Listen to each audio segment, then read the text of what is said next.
ماں باپ کو لگے گا اگر وہ فوت ہو چکے ہیں کہ ہمارے ہاں تو قرآن بھی مل جاتے ہیں نا جی، مدرسوں میں چلے جاؤ جی قرآن دے بھائی، لو جی 100 قرآن لے جاؤ، لو جی 50 قرآن لے جاؤ۔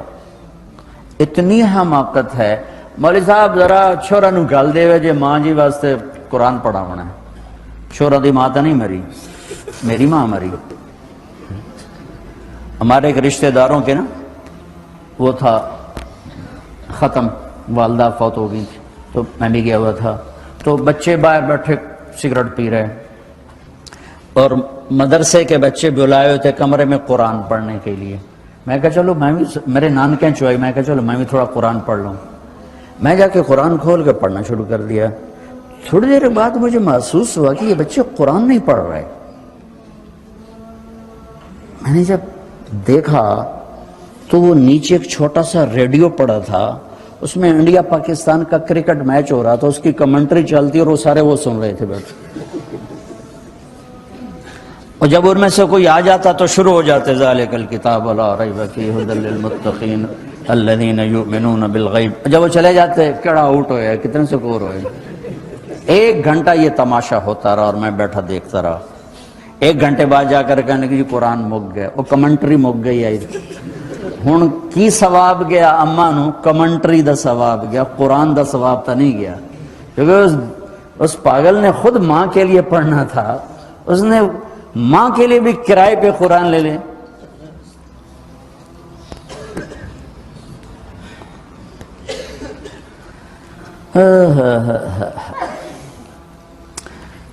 زندہ ہیں دعا لو، مر گئے ہیں ان کے لیے ان کی قبر پہ نہیں جا سکتے ہو، یہاں کی زندگی بہت تیز ہے، کبھی تو جایا کرو، کسی ویکنڈ پہ چلے جایا کرو، کسی اتوار پہ چلے جایا کرو، کسی ہفتے کو چلے جایا کرو، مہینے بعد، 2 مہینے بعد، سال میں 1 دفعہ سے، کہ یہ ان کا حق ہے، ان کا حق ہے۔ اور ابن القیم رحمۃ اللہ علیہ نے ایک واقعہ لکھا ہے کہ عبداللہ بن مطرف رحمۃ اللہ علیہ نے خواب دیکھا کہ قبریں پھٹیں اور لوگ نکلے اور کوئی چیز ایسے اٹھا رہے ہیں، ایسے اٹھا رہے ہیں، ایسے اٹھا رہے ہیں۔ ایک آدمی نکلا اور جا کر ایک درخت سے ٹیک لگا کے بیٹھ گیا۔ یہ اس کے پاس جا کر کہتے ہیں بھئی آپ کون لوگ ہو؟ وہ کہتے ہیں ہم ایمان والے ہیں۔ کہ یہ کیا ہو رہا ہے؟ کہ جو رشتہ دار ثواب بھیجتے ہیں یہ وہ اکٹھا کر رہے ہیں۔ کہ تم کیوں نہیں اکٹھا کر رہے ہو؟ کہ میرا بیٹا حافظ قرآن ہے، 1 قرآن روزانہ ختم کر کے مجھے بھیج دیتا ہے، تو میں نے پرچون دی لوڑ نہیں رہ جاندی، میرا تھوک دا کام۔ کہ تیرا بیٹا کیا کرتا ہے؟ کہ اس کی مٹھائی کی دکان ہے بازار میں۔ آنکھ کھل گئی، صبح ہوئی تو پہنچ گئے، بازار کھلا، دیکھا تو ایک نوجوان بیٹھا ہوا اور مٹھائی بیچ رہا اور ہونٹ ہل رہے ہیں۔ پہلے اس کو نا چیک کرتے رہے، پھر اس کے پاس آئے، بیٹا تیرا نام کیا ہے؟ وہی نام تھا جو خواب میں سنا۔ یہ کیا پڑھ رہے ہو؟ کہ جو قرآن پڑھ رہا ہوں۔ کتنا پڑھتے ہو؟ 1 ختم روزانہ پڑھتے ہو۔ کیا کرتے ہو؟ کہ والد کو ایصال ثواب کرتا ہوں۔ کہ اتنی مشقت کیوں اٹھاتے ہو؟ کہ وہ میرے لیے بہت کچھ چھوڑ گیا، میں چاہتا ہوں میں بھی اس کے لیے کچھ حصہ بنتا رہوں۔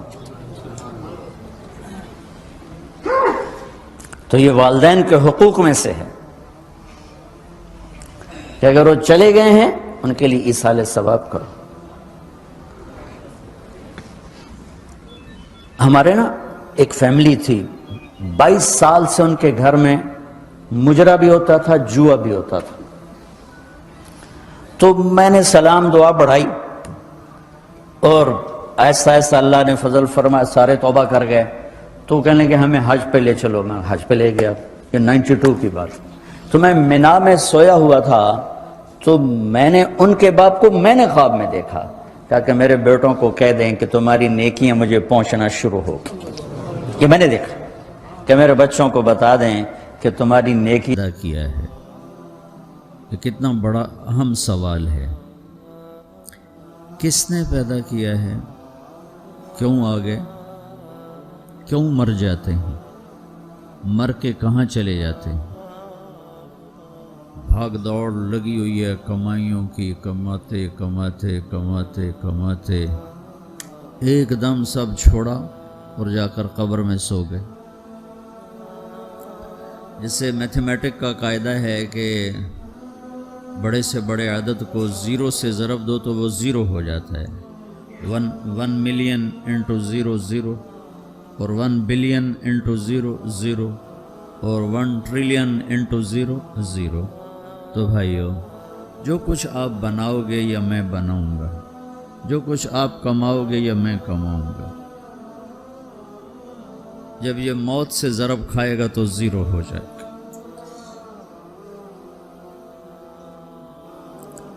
عزت، شہرت، دولت، بلندی انٹو موت 0. گمنامی، فقر، ذلت، پستی موت سے ضرب 0. حکومت، وزارت، صدارت موت سے ضرب لگی 0. جھونپڑا، بیماری، غربت ضرب موت 0. میں مکہ میں تھا جب ملک فہد مرحوم فوت ہوئے. ملک فہد کی بڑی خدمت ہے مسجد نبوی اور حرم کے لیے. تو عصر کے بعد جنازہ تھا غائبانہ، تو وہاں اعلان ہوتا ہے الصلاۃ علی المیت. جب وہ جنازہ ہوتا ہے تو کہتے ہیں بھائی میت کی نماز کے لیے سب تیار ہو جاؤ. تو میرے ذہن میں تھا کہ آج ان کا بادشاہ مرا ہے، اس کو کیا کہیں گے. تو عصر کے بعد میں کان کھڑے کر کے بیٹھا ہوا تھا کہ اب یہ کیا اعلان ہوگا. ہر نماز کے بعد تو ہم اعلان سنتے ہیں الصلاۃ علی المیت، مردہ کی نماز پڑھو. میں آج ملک فہد کا جنازہ ہونے لگا ہے تو کچھ تو لمبے چوڑے ساتھ ملائیں گے آگے پیچھے. تو بڑی حسرت ہوئی جب کانوں میں یہ آواز سنی الصلاۃ علی المیت، میت کی نماز. مرتے ہی سارے ٹائٹل اڑ جاتے، وہ ملک ہو، وزیر ہو، مولانا ہو، پروفیسر ہو، ڈاکٹر ہو، انجینئر ہو، لائر ہو، وہ بزنس مین ہو، وہ سائنسدان ہو، لیکن جب موت کے ساتھ ضرب لگتی ہے تو 0 ہو جاتا. اسی وقت سارے ٹائٹل 0 ہو جاتے. اور گھر والے کہتے ہیں ڈیڈ باڈی اٹھاؤ، ڈیڈ باڈی اٹھاؤ. کوئی نہیں کہتا ابا کو اٹھاؤ، کوئی نہیں کہتا اماں کو اٹھاؤ، کوئی نہیں کہتا بھائی کو اٹھاؤ. میت اٹھاؤ بھائی، میت اٹھاؤ بھائی، ڈیڈ باڈی اٹھاؤ بھائی. ساری زندگی کی محنت اگر یوں ہی ختم ہونی ہے تو اس زندگی کا فائدہ کیا ہے؟ اس کمانے کا فائدہ کیا ہے؟ اس بنانے کا فائدہ کیا ہے؟ بنا بنا تھک گئے، کما کما تھک گئے، اور پھر مر کے جا کے اتنی سی جگہ میں جا کے سو گئے. اتنا بڑا گھر بنایا اور آخر میں جا کے اتنی سی جگہ میں جا کے سو گئے. مٹی کی چادر اوڑھی اور مٹی میں مٹی ہو کر قبر کا نشان بھی ختم ہو گیا. سب سے بڑا دنیا کا فتح کرنے والا چنگیز خان گزرا ہے، اس کی قبر کا نشان آج تک معلوم نہیں کہاں ہے. تو اب یہ میں نے سوال اٹھایا ہے کہ ہمیں کس نے بنایا؟ حجاج بن یوسف کو عمر بن عبدالعزیز نے دیکھا جہنم میں آنتیں پھٹی ہوئی ہیں، پیٹ پھٹا ہوا، آنتیں نکلی ہوئی ہیں، اور ایسے گدھے کی طرح چکر کاٹ رہا ہے. تو پوچھا کیا حال ہے؟ کہا بس ایمان کی آس پہ پڑا ہوں کہ کبھی تو اللہ جنت میں ڈال دے گا. اگر ایمان پہ خاتمہ ہو جاتا ہے اور اعمال کا ذخیرہ نہیں ہے تو اللہ کا قانون ہے جہنم. جہنم مردہ جو بتائے نا خواب میں وہ صحیح ہوتا.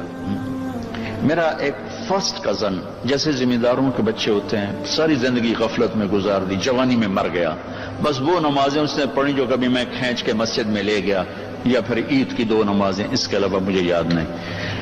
تو میں نے خواب میں دیکھا، میں نے کہا کیا حال ہے؟ تو اس نے کہا آگ کے تندور میں ہوں، آگ کے تندور میں ہوں.